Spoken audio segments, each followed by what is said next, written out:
Eu vou colocar na nossa conversa agora Dr. Fernando Barbosa Dias, advogado, sócio do escritório Barbosa Dias Advogados, já está aqui na nossa conexão. Doutor Fernando, tudo bem? Boa tarde. Oi, Pedro, boa tarde. Tudo bem? Como vai? Prazer falar novamente e uma felicidade de estar hoje no programa junto com o Gilberto Natalini, o Milton, grandes expositores, e estou vendo que o assunto está bastante atual ao dia. Doutor Fernando, vamos falar sobre o Supremo Tribunal Federal, que começou a analisar na semana passada 4 ações diretas de inconstitucionalidade, questionando diversas regras do pacote anticrime, e entre elas as que instituem a figura do juiz de garantias, do juiz das garantias, e o julgamento disso deve ser retomado amanhã. Vamos falar primeiro sobre o que é o juiz de garantias, aqui clarear para a nossa audiência a respeito desse tema, que é a figura, né, daquele do juiz que preside o inquérito policial, né? Sim, vamos tentar explicar um pouquinho, Bem brevemente. bem brevemente aos nossos ouvintes. Qual que é a ideia do juiz das garantias, né? Juiz de garantias, juiz das garantias. Na alteração do pacote anticrime tem uma passagem com o juiz de garantias e depois juiz das garantias. É verdade. Qual que é a ideia, né, desse juiz? A ideia é que no nosso sistema de justiça criminal a gente tenha juízes diferentes para fases diferentes da apuração do crime, se ocorreu ou não um crime, de quem é o autor dele. Então, ter um juiz para essa fase, que seria a fase policial, e depois um juiz para a fase judicial.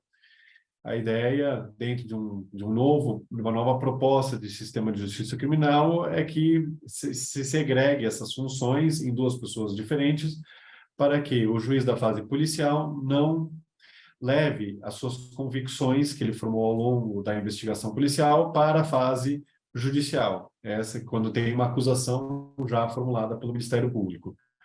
Essa é a ideia de formato. Isso foi instituído pelo pacote anticrime. O pacote anticrime acabou sendo um pacote, vamos lembrar, né, Mauro, iniciado pelo então ministro Sérgio Moro, mas que teve várias alterações propostas pelo ministro Alexandre de Moraes e outros projetos de lei que já estavam em trâmite na Câmara dos Deputados.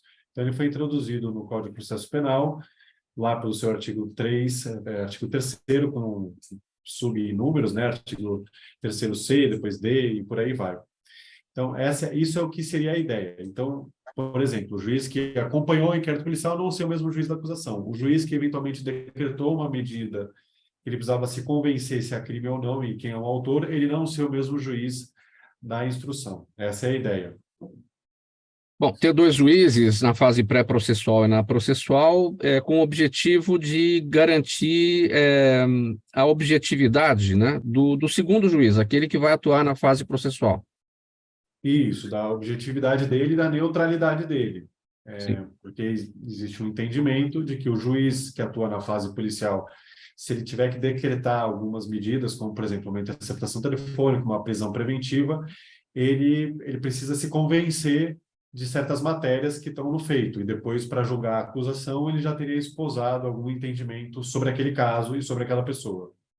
Agora, tem algumas entidades, doutor Fernando, que alegam que isso criaria uma nova instância, uma interferência indevida, né? Você tem um juiz para a fase processual e o juiz para a fase processual de fato.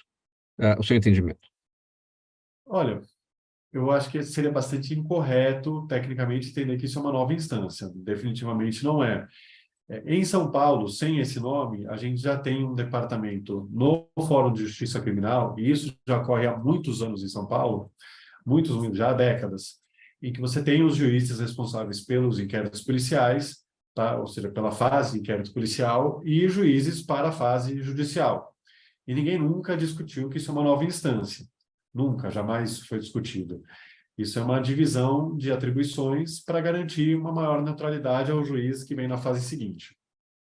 Sim. E interferência também, menos ainda, acho que você citou essa palavra, mais difícil ainda sustentar com racionalidade, dizer que isso é uma interferência na atuação do judiciário.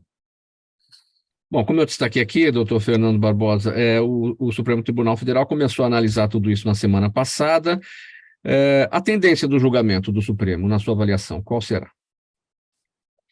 Olha, parece bastante difícil dizer qual vai ser o resultado final, bastante difícil nesse momento. Tiveram sustentações orais de alguns advogados, representando, por exemplo, a OAB, representando institutos. Eu, particularmente, achei bastante interessante a sustentação oral do professor de Direito do Processo Penal, Auri Lopes.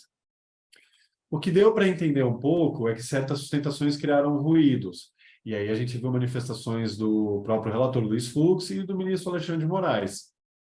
Se a gente fosse fazer o adivinhômetro aqui, me parece que eles, nesse ponto, que eles dariam procedência,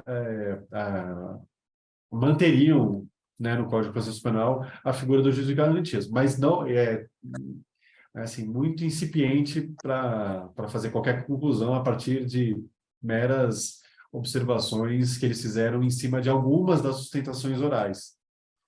Eu não consegui ver ainda nada disso. Então vamos aguardar o resultado de tudo isso que vai acontecer lá no Supremo Tribunal Federal e com a solução, com a decisão, a gente volta a discutir esse tema por aqui. Tá bom, doutor Fernando? Com certeza. Muito obrigado pelo convite, um abraço aos participantes do dia de hoje e um abraço também aos ouvintes.